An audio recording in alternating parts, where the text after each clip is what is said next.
The Johnson Wax Program with Fibber McGee and Molly.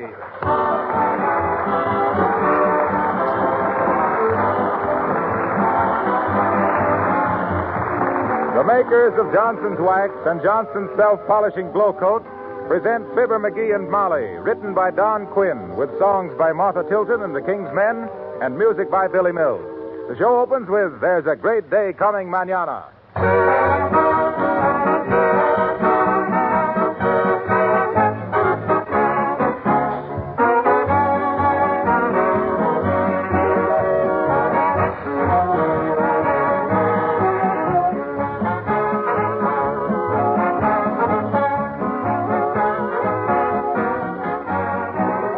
You know, as a boy, I used to have a lot of fun with electric trains. Even now, whenever I see one spread out on a playroom floor, I can hardly resist the temptation to join the party. I guess that's one of the reasons why I always get a thrill when I see a modern, glittering streamliner whiz by. How would you like the job of washing one of those streamlined beauties, keeping it clean and sparkling? Some job, I should think. And yet, even there, wax can lend a hand, protect those shining surfaces against wear, and make cleaning a much easier job. Yes, sir, at the Johnson's Wax Laboratories, they have actually developed a special wax dressing which can be sprayed or brushed on the outside of these trains. A wax polish, if you please, that makes the job of washing a streamliner relatively easy. It's already being used successfully on the Milwaukee Road's famous Hiawatha. An interesting example of how far the makers of Johnson's Wax have gone in making their wax polishes useful to industry as well as to your home and mine. For your own protection, the next time you're shopping, be sure to get the genuine Johnson's Wax polish.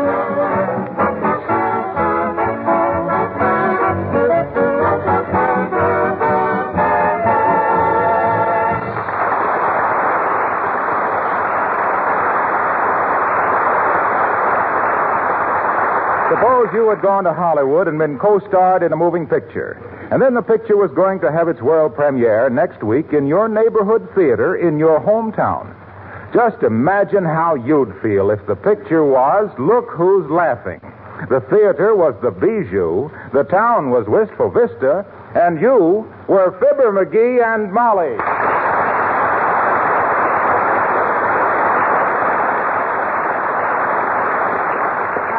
Isn't it thrilling, McGee? Yeah. Imagine us in the movies and having the premiere right here in Wistful Vista. Well, this town's been good to us, and they deserve it.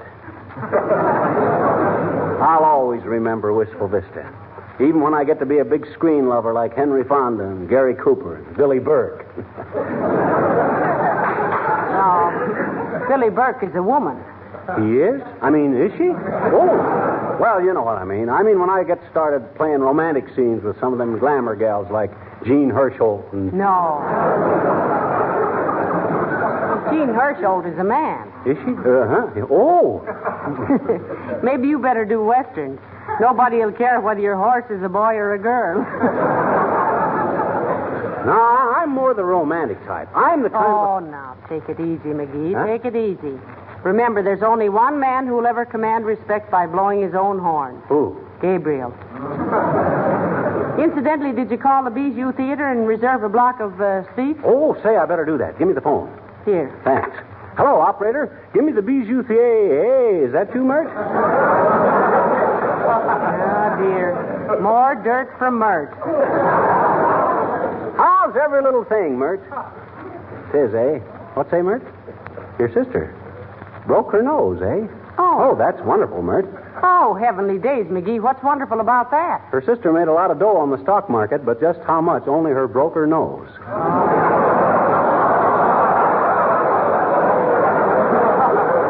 What's say, Mert? Oh, okay, I'll call him later. Goodbye, Myrtle.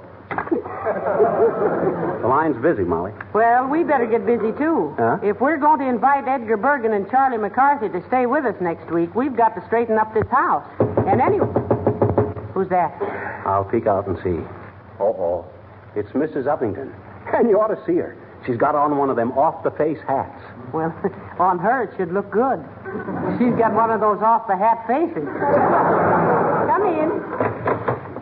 Oh, how do you do, Mrs. Uppington? So nice to see you. How do you do, my dear? And Mr. McGee? Hi, Uppy. Well, you look in the pink of condition, though I didn't know conditions were that bad.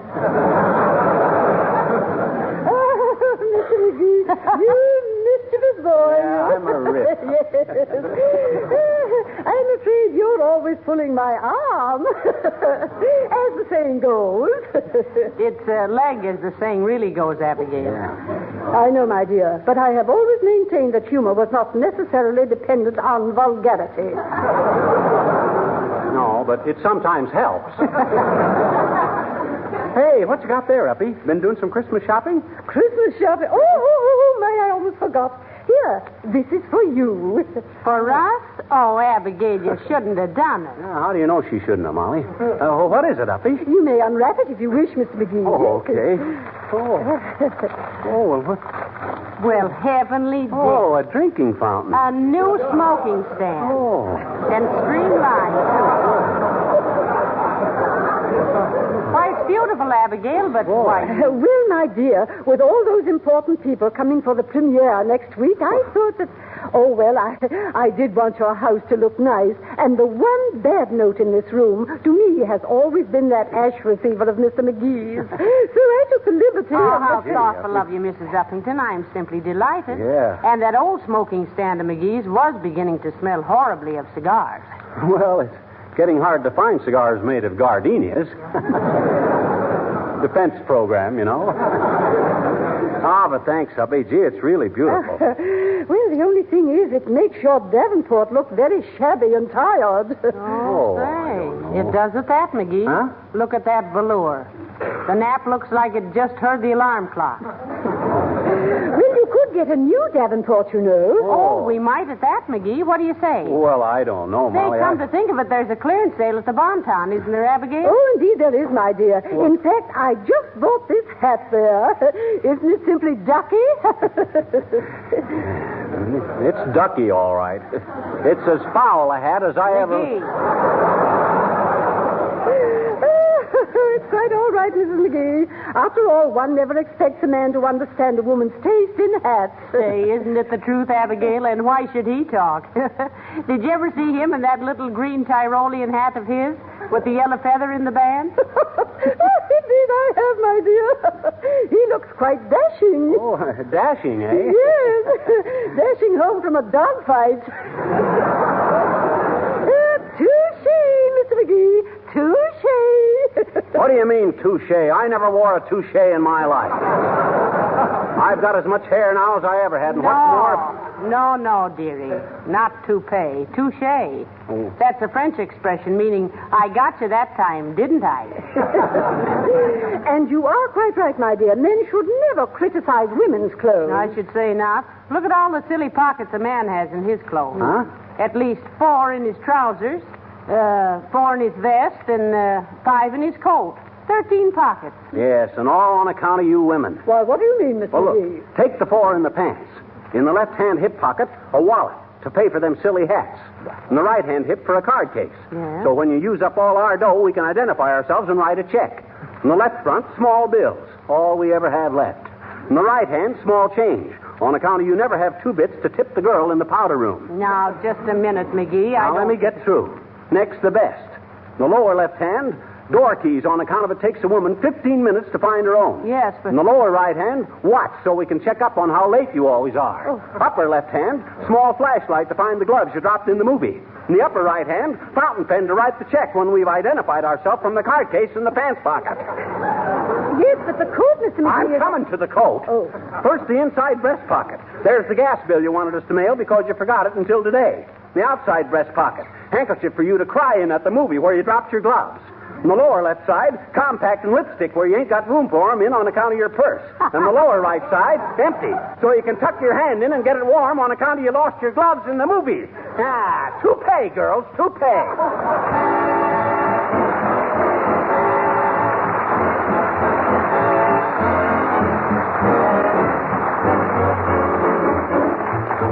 The King's Men sing Louisiana Hayride. I'd like to be again a kid on the farm again, working till the sun goes down. Get out the wagon, pile in the hay, gather all the folks for miles around them. Get going, Louisiana hayride. Get going, we all is ready. Get going, Louisiana hayride. Get up and start to roll. Get going, Louisiana hayride. Get going, we all is ready. Get going, Louisiana hayride. Get up and start to roll. Oh, I like that sport, riding in the hay, loving it away. Oh, oh, oh, the time is short. Crack your little whip and get your little ship to go. Get all aboard, take a little ride. Moon is shining bright. Pile in the hay, sing and play. We'll take a ride tonight. Giddy up, Nellie. Henry, call the roll. Yes, sir. Maybelle, Emmeline. We's here. Sally, Isabel. We's here. Mortimer, Ferdinand. We is here. Jeremiah, Franklin. We is here. Clementina, Carolina, Evelina, Dinah. We's all here in the evening by the moonlight. You can hear the darkies singing as we ride in the evening by the moonlight on the Louisiana hayride. The night is bright, bright as day. By and by our heads will nod, silently back home we'll plod. Whoa, Nellie, whoa. How I'd love to be again, a boy to go and see again, the yellow moon to glow again, to sing the gal and go again. Hey, riding in the hay.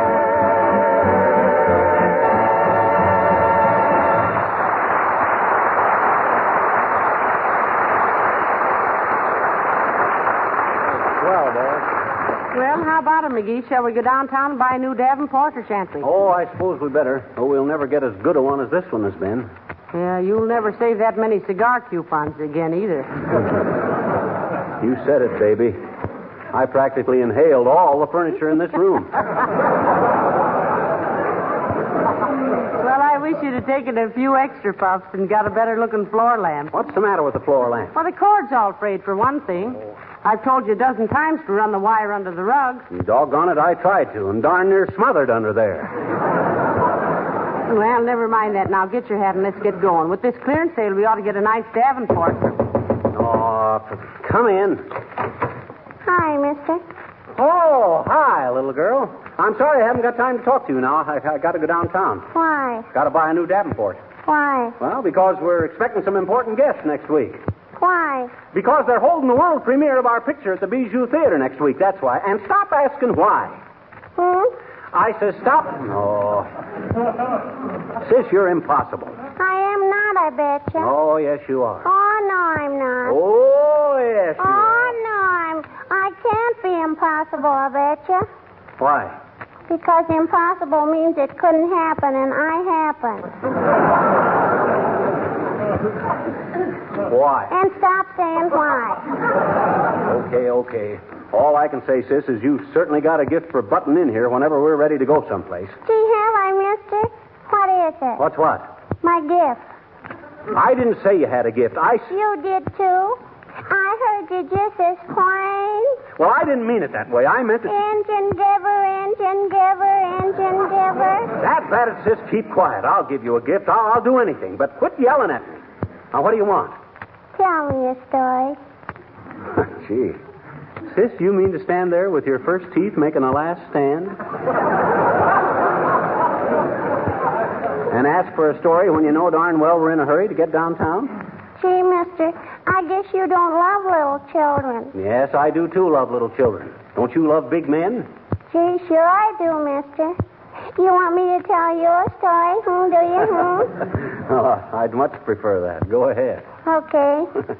Once upon a time, there was a little Boston Bull Terrier, and some bad boys tried to tie a tin can on him, but they couldn't do it.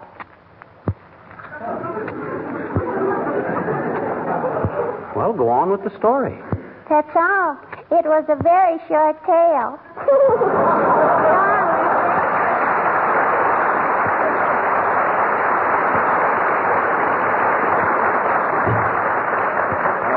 Very likely. likely tale. If that little twerp ever... McGee, never mind that. We got to get down to the furniture store. It's getting late. Oh, it is. Okay, well, come on, let's go.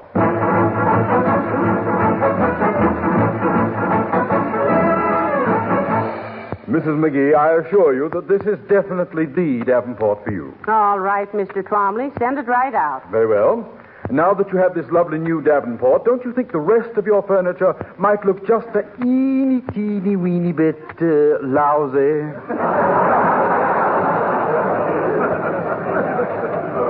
Now, wait a minute, Twom. You can't stand there... He's right, McGee. Absolutely right. With all our old stuff, that new Davenport will be as conspicuous as a cow in a canoe.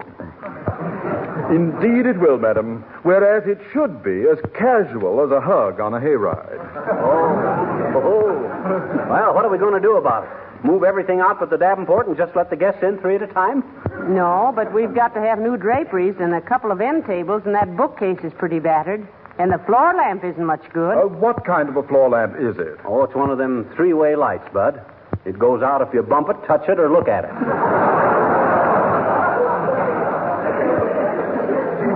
Well, maybe you're right, Molly. Why, of course I'm right, McGee. Next week is one of the most important occasions in our lives.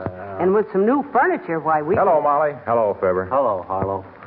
Oh, what's the matter with you, Mr. Wilcox? You look like someone had stripped the gears on your kitty car, Si. Oh, it's nothing. Forget it. I just met Billy Mills down the piano department, and he offered me tickets to a football game, and I lost my temper, that's all. Oh. Heavenly days, why? Well, I just dislike football, that's all. I despise it. I hate football. I don't understand, Mr. Wilcox. Why should you have such an aversion to the thrilling spectacle of 11 muscular gentlemen kicking the teeth out of 11 other muscular gentlemen? Well, I'll tell you what my aversion is. How could I, a guy making his living selling genuine Johnson self-polishing glow coat, the finest, no rubbing, no buffing floor polish, how could I ever enjoy a game that depends on substitutes?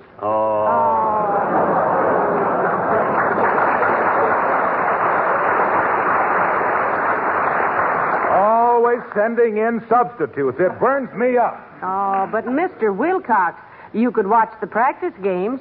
Maybe a good scrub team would... Listen to her. Scrub team. Don't say scrub to me. With Johnson's self-polishing glow coat making your kitchen linoleum so easy to keep clean and beautiful without old-fashioned scrub... Oh, I can't stand it. Let me out of here. Scrub team. Substitutes. Football. Oh!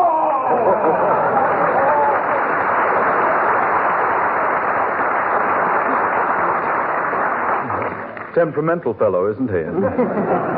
Oh, he takes his work very seriously, Mr. Twomley. Yeah, he's almost too conscientious. That guy won't even send the home office a night letter unless it's a nice night.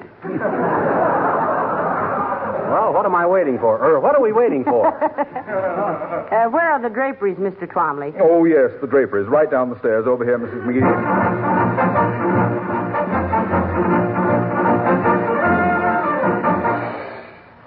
I think these draperies will do us very nicely, Mr. Twomley. Yes, I think you've done us very nicely, too, Twombly. Oh, thank you. And now for some of the smaller pieces, Mrs. McGee. What do you mean, smaller pieces? Ain't we bought enough stuff? Now, McGee, be reasonable. Huh? With the new Davenport and new draperies, we can't have that other tacky-looking furniture spoiling the effect. You mean just because we got a new ashtray, we got to refurnish the whole house to go with it? Why don't I just give up smoking? For good? Well, why not? You can't do it. I can, too. I've done it a dozen times. Why, I remember that... Oh, excuse me a moment. Some gentleman is trying to catch my attention. Was there something I could do for you, sir? No, my dapper dispenser of domestic doodads. There's nothing you can do for me, but I'm about to do something for you. One of those charitable impulses to which I rarely become a victim. Hey, Molly, it's Horatio K. Boomer. Hiya, Boomer. Hello, Mr. Boomer. We haven't seen you for a long time. Ah, there. Good day, my dear. A nasty November to you, soybean. Where you been keeping yourself, Boomer? Haven't been keeping myself, egg roll. I've been kept. Been detained for a few months upstate on a charge of loitering. Oh, loitering. Why, they can't sentence you for several months just for loitering. They can if you're loitering in the First National Bank after closing hours, my dear. Well, what were you doing in there after hours? Just trying to straighten out a check, stub. But what was it you wished to see me about, sir? Oh, yes. Thought you might like to know I saw a shoplifter upstairs. Oh. On the 4th floor in the west wing. Suggest you investigate. Heavenly days, a shoplifter. Are you sure, Mr. Boomer? Certainly, certainly. I should know a shoplifter when I see one. Oh, I'll say you should, Boomer. You've seen so much of the seamy side of life, you got lint in your outlook. Well, thank you very much, Mr. Boomer. I'll report the matter very shortly. We don't like shoplifters in here. Glad to be of service, my boy. Remember, 4th floor, west wing. Saw the fellow several times with my own eyes. Well, good day, my dear. A superficial so long to you, simp. So long, Boomer.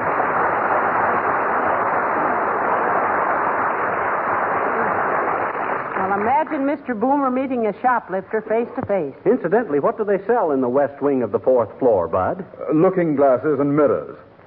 Oh. Now, let's see. What other furnishings did you have in mind, Mrs. McGee? Perhaps...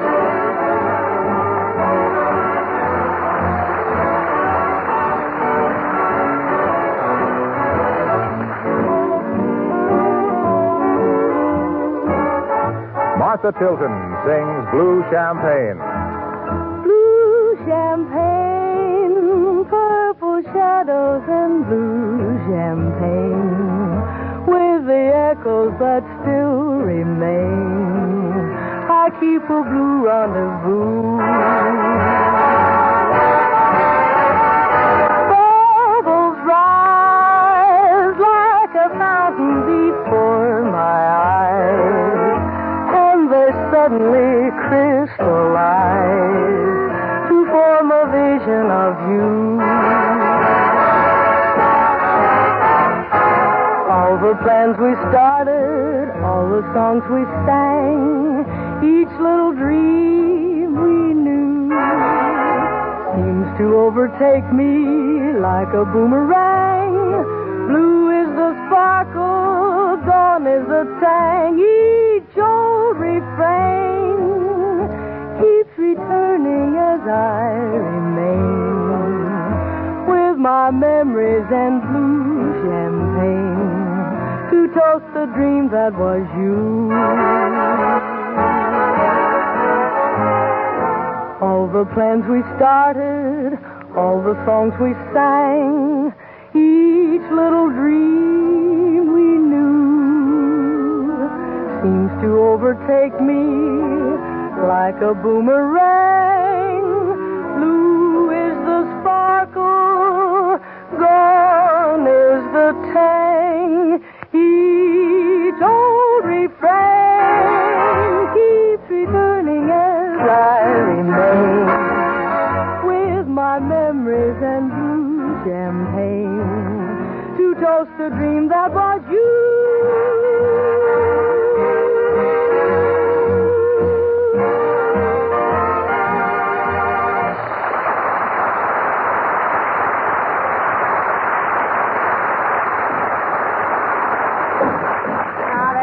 Boys, but please move that bookcase farther to the right there. Careful, fellas. Don't scratch my new ashtray. That's it. Thank you very much. Okay, lady. Well, how does it look, McGee? I gotta admit... Everything in its place already. Yeah, looks pretty good, Molly. Especially the ashtray. You know, if it hadn't been for Mrs. Uppington, we'd have never refurnished this room. Bless her heart. I wish she had to pay the bill, darn her hide. Now, don't talk like that, dearie. This room is really livable now. The only thing I don't like is this new rug, Molly. It's a beautiful rug. A genuine Oriental. The tag says it was made by the Weave a Million Rug Company in Hackensack, New Jersey. Absolutely. I always say if you buy an Oriental rug, get one made by honest American labor. Come in. Hello there, Mrs. McGee. Hello, Mr. McGee. Oh, hi, Wimple, old man. Come in and curl your corpus up on our new Davenport. Well, how are you today, Mr. Wimple? Oh, just fine, Mrs. McGee. I saw the men moving your new furniture in, so I just sat right down on the curbstone and wrote you a poem. Oh, how nice. I'll reserve judgment till I hear your living room lyrics, Wimp. I think it's one of my best pieces, Mr. McGee. I really do. The title is, The End Table Broke Its Leg and We Had to Shoot It Back to the Factory.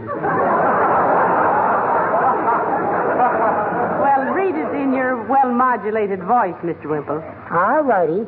It goes, here's to the McGees in their well-furnished home.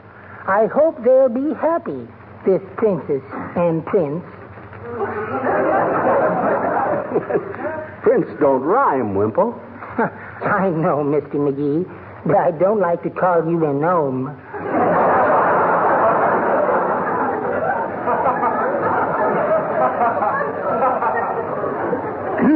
They have only one piece which the room could well lack. That new straight-back chair should be sent right straight back. Do you like it? What, the chair or the poem? I think it was very sweet of you, Mr. Wimple. Do you often sit down on curbstones and write poetry? Oh, we poets must work wherever the mood strikes us, Mr. McGee.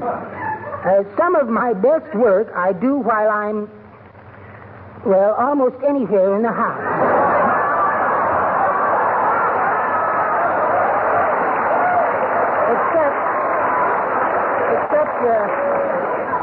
Except in my wife's gymnasium. I can't work there. See, your wife is very athletic, isn't she, Mr. Wimple? Indeed, she is, Mrs. McGee. She can put the shot 99 yards, you know. Honest? You go in for any of that stuff, Wimple? Only the 100-yard dash, Mr. McGee. Well, has Mrs. Wimple any feminine qualities, Mr. Wimple? Oh, yes, Mrs. McGee, of course. She's really a very feminine person. You should see men leap up to give her their seats on the streetcar. Do they really? Indeed they do. Or else. Well, I just dropped in to say hello, folks. So, goodbye.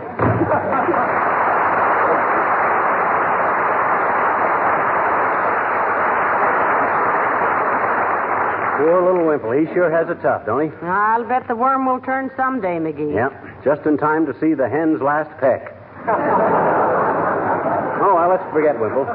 Let's just sit here and enjoy my new ashtray and stuff. Oh, isn't this room beautiful now? Yeah, my new ashtray sure sets it off, don't it? Ah, good old Uppy. Oh, and isn't this Davenport comfortable, though? Yeah, I'll bet my hip will heal up now where that spring always dug into it. I wouldn't be surprised. Just look how the pattern in those draperies harmonizes. Oh, now who? Come in. Oh, hello, Mrs. Uppington. Come in and see what you're responsible for. What I'm responsible... Oh, my dear. Oh, it's lovely. All new furniture and draperies. And a rug. Oh, how lovely. You like it, Uppy? It's simply charming, Mr. McGee. If I had done it myself, I wouldn't change a thing. Not a single thing. Except possibly... Except what? That smoking stand. It's a little modernistic for the room, wouldn't you say? The smoking stand? But, Dad, Raddick, the whole room was refurnished around that smoking stand, and I love it. And you gave it to us. Oh, yes, I know, but since you have redecorated, it is entirely out of key. Oh. Now, here, I'll show you. No. Let's throw it out. No. What? Yes. No. Wait a minute. Oh. There now. Isn't that better? Now the room is utterly charming. Oh, I don't know what gave you the idea to do it over, but it was a splendid idea. Good night.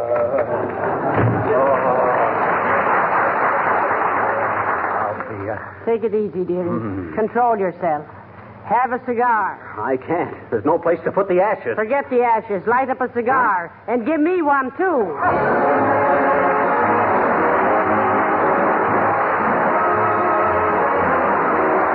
The other day, I went shopping with my wife. As we wandered through the stores from one department to another, I was struck with one thing which seems to me to be quite important. Good taste is on the increase. Manufacturers of clothes, furniture, fabrics, floor coverings, all have been constantly improving the design of their merchandise. You don't have to have a lot of money now to have a beautiful, attractive home, and you don't need a lot of money to keep it beautiful either. You can do that so easily with genuine Johnson's wax. The wax polish that protects as well as beautifies your floors, furniture, woodwork. That saves you money and saves you work. That has over 100 extra labor-saving uses. There are, of course, imitations of Johnson's wax on the market. But if I were you, I'd play safe and insist on the genuine Johnson's wax, liquid, cream, or paste. Bergen and Charlie McCarthy really going to visit us next week? Sure they are. Positively? Absolutely. How can you be sure? Because Charlie McCarthy promised me on bended knee. Who's bended knee? Bergen's. Oh. Good night. Good night, all.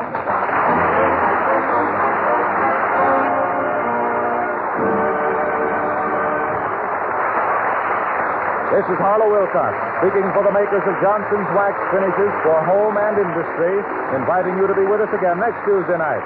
Good night.